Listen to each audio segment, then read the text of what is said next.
I'm at college at the University of Idaho, which is in Moscow. It's north of here, and it's about 6 hours away from here. And so I was really looking for community, and the place I knew where to find that was in a Christian group. So I got involved with Cru, which is formerly known as Campus Crusade for Christ. There was this guy on staff with Cru. We called him Waldo. And I was sitting in the student union building eating lunch one day, and he walks up to me and says, like, "Do you want to go sharing today?" And I said, "No, I don't want to go sharing today. That doesn't sound like something I want to do." And he's like, "Well, what are you doing? Like, why can't you go?" And I was like, I guess I'm not really doing anything, but I really don't want to go. And he's like, "Okay, well, not today, but next Tuesday, like, we're going, because I know you don't have anything on Tuesday at this time." So I was like, okay, I guess I'm going. That's kind of how I started learning about, like, missions opportunities through Cru, and they really focus on the importance of the Great Commission and evangelism, and I really felt like God was placing that on my heart by being involved with them. Cru is an organization, and it's just campus ministry. It's not a church. It's a campus ministry. And they partner with an organization called Filter of Hope. And Filter of Hope's entire mission is to provide people without access to clean water while sharing the gospel. I went to Panama City in March of 2022, and I went to Puebla, Mexico in March of 2023. I was definitely nervous, but I was really excited. It was just so clearly a God thing, the way these circumstances came about, so I felt like there was no way, or of course I was nervous, but I knew like that I was where God wanted me to be.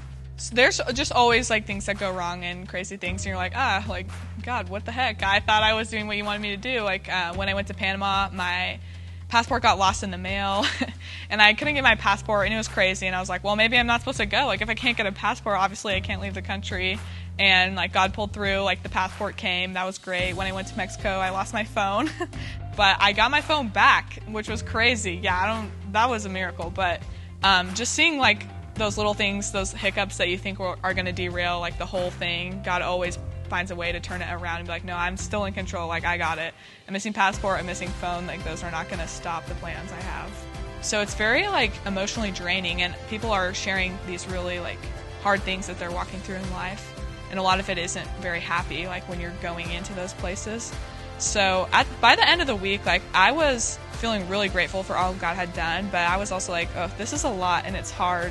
It's hard to just do that all the time. But they're really open to hearing about God, and they want a relationship with Him. And a lot of times, like, they just open up and just tell us all these things that have been going on in their lives. Like, I met this lady in Mexico. Her name was Doña Guda, I think is how you say it. But she's a very sweet older lady, and she owned this shop. And we went into her shop and asked her, like, if we could give her a filter. And she said yes, and we were, giving her the filter, and she was just so kind and so nice. And she was just sharing like all these terrible things about the way she grew up, and that like her parents had passed away when she was at a young age, and that she like just had a really bad hand dealt to her in life, but that she was very thankful because God like carried her through that time, and she knew the only reason that she was there today was because of God. She said, "I don't know if I'm going to heaven or not, but I'm just glad that I know God sees me." And that was just a very impactful thing to me. I think we could get kind of focused on like getting to heaven or eternity, and I think those are good things to focus on, of course.